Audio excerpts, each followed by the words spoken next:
Olá pessoal, sejam bem-vindos a mais um vídeo do canal. Hoje eu vou falar sobre um grande clássico da perfumaria francesa, Antez, da Chanel. E o que falar desse perfume maravilhoso, desse perfume que é um clássico. Ele é um perfume muito sofisticado. Ele é um perfume que foi lançado em 1981. Ele é uma criação do grande perfumista Jacques Pouge. Jacques Pouge fez muitos perfumes para Chanel. Ele foi perfumista da casa durante muitos anos.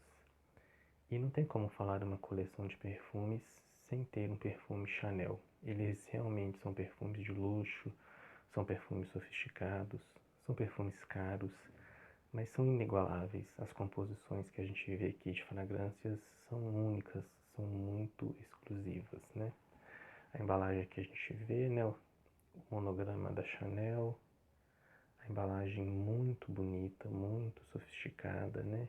Essas embalagens da Chanel são bem minimalistas. E esse é o segundo perfume masculino da linha, né? Ele é de 1981. A tampa abre aqui. Nosso cheiro realmente maravilhoso. E ele é realmente isso que essa imagem passa, né?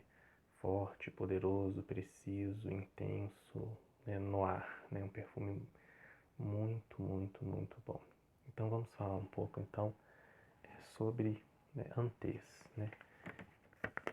Algumas pessoas falam, né, que a pronúncia em francês é uma, a pronúncia em inglês é outra, existem algumas polêmicas sobre isso, e eu só chamo ele de Antez, né, como eu consigo dizer isso. Uma dica legal, eu vou aproximar aqui na câmera, uma das formas da gente saber se um perfume da Chanel, qualquer produto da Chanel original, é o E. Eu vou aproximar aqui para vocês. Quando a gente vê o E, vocês estão vendo? A perninha de baixo ela é um pouquinho mais comprida do que as duas perninhas, a do meio e de cima. Isso é uma característica da marca, que daqui a gente consegue identificar a originalidade dela, né, ou não. Antez, na mitologia grega, né, ele é filho de Poseidon e da deusa Gaia. Ele era um gigante, né, um deus muito forte. E ele tinha o hábito de que toda pessoa que passasse por suas terras, ele desafiava essas pessoas para a luta e ele sempre vencia, né? Até que um dia Hércules passa ali e Antez era muito forte e sempre enquanto ele mantinha seus pés no chão, em contato com Gaia, com a Mãe Terra, com a Mãe Natureza. E Hércules percebe isso, abraça ele pela cintura, levanta ele, suspende ele, tira ele do chão. E assim que ele sai do chão, ele fica extremamente fraco e Hércules consegue matá-lo, vencê-lo. Né? Então Antez é essa fragrância dual, forte, poderosa, mas ao mesmo tempo de um homem frágil, né, e vulnerável. Né? Então, com relação, né, às notas, né, as notas de abertura, a gente tem coentro, bergamota, limão amalfi, limão taiti, sálvia, esclareia e mirra. Uma das características desse perfume são essas notas herbais, que elas não são tão fortes, tão proeminentes, né? A grande estrela daqui dessa fragrância é o musgo de carvalho, é ele quem vai estar forte e proeminente durante todo o tempo, dando essa característica, inclusive, muito masculina. Né? É um dos poucos perfumes que eu diria que ele essencialmente é masculino, ele transmite muito essa virilidade, essa força. Eu acho muito difícil uma mulher usar ele, não que seja impossível, mas é um dos poucos que transmite uma masculinidade muito forte por causa do musgo de carvalho, né? É um perfume realmente feito para ser usado em épocas bastante frias, noturnas.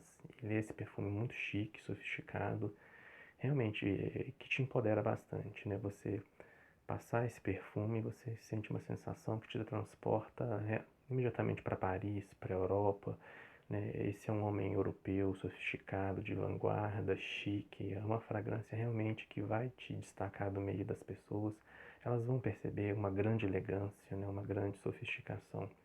E essas ervas que estão aqui, né? A sálvia, a mirra, a esclareia, eles dão esse toque vegetal, mas um vegetal mais salgado, né, mais mineral, né, como se vocês, por exemplo, pegassem um coentro e cheirassem ele pelo talo, ou alguma outra planta que você chega pelo talo, então é aquele verde mineral de terra, orgânico, mais salgado do que um herbal refrescante, né, verde nesse sentido. E aí depois nas notas de coração a gente vai ver algumas notas florais, né, o jasmim, a rosa, algumas outras ervas também, como tomilho e manjericão, né? Esse floral de rosa e de jasmim ele é bem suave, né? Ele dá um fundo bem, ele dá um pouco de, ele amansa um pouco, acalma um pouco, atenua um pouco a força do musgo de carvalho. E aí nas notas de fundo, né, a gente tem o ládano francês, o patchouli, o musgo de carvalho e o castório, né? Então o musgo de carvalho e o castório são dois ingredientes que já foram muito utilizados na perfumaria para dar essa sensação animálica, quente e sensual. Mas são notas, né, que com o passar do tempo, por questões diversas, questões ambientais, a indústria da perfumaria é uma indústria muito atenta às questões ambientais, questões também de legislação, de restrições de órgãos internacionais que lidam com as questões relativas às fragrâncias, né? Elas vão restringindo, proibindo as fragrâncias, os componentes fragrânticos, eles têm que, com o passar do tempo, serem revistos, né? Inclusive, algumas pessoas dizem que a versão dos anos 80 era muito mais forte, muito mais potente, né? Esse aqui que eu tenho é uma versão dos anos 2000.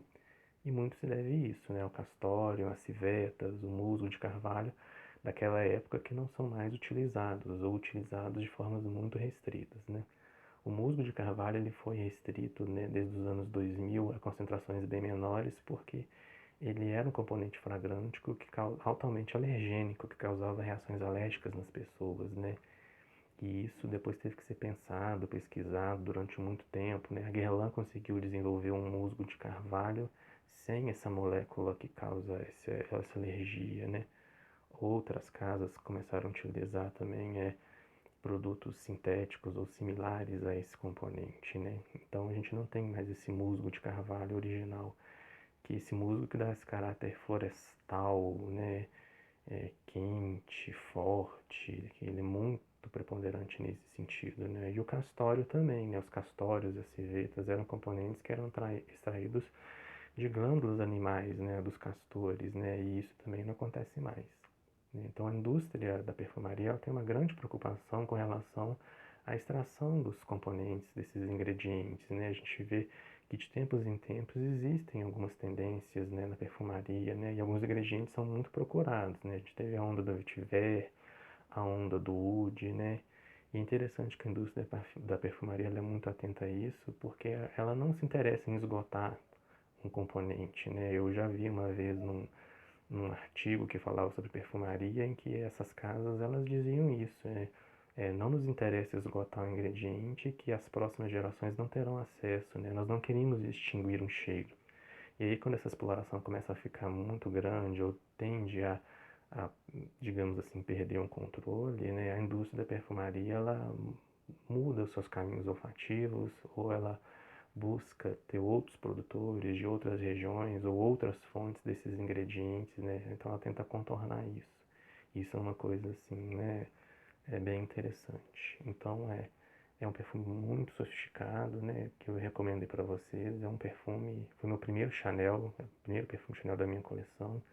E vale a pena cada centavo, né? Mas é um perfume que realmente ele é forte, ele tem essa característica old school, ele é dos anos 80, então é numa época em que a perfumaria, sobretudo a europeia e a francesa, ela é marcada por essa opulência, né? Ele é forte, são perfumes, né, bombásticos, com muita projeção, com muita fixação. E aí nos anos 90 a gente vai ver que a perfumaria, a partir sobretudo da perfumaria americana, com o Calvin Klein, vai entrar num novo paradigma, que é de uma perfumaria mais minimalista, mais clean, né, mais sutil, né? Então algumas pessoas podem ou se incomodar ou não gostarem ou não, apenas não se identificarem com essa perspectiva de uma perfumaria mais vintage, né, de um perfume muito, né, que tem uma característica muito forte, uma identidade muito própria, né? Então acho que nesse sentido vocês têm que pesquisar mesmo, ir nas lojas, experimentar, porque ele realmente é um perfume maravilhoso, inigualável, mas ele tem essa característica mesmo, ele está num contexto, né, dos perfumes dos anos 80, né? Então aí fica, né, antes para vocês, a gente se vê num próximo vídeo. Tchau!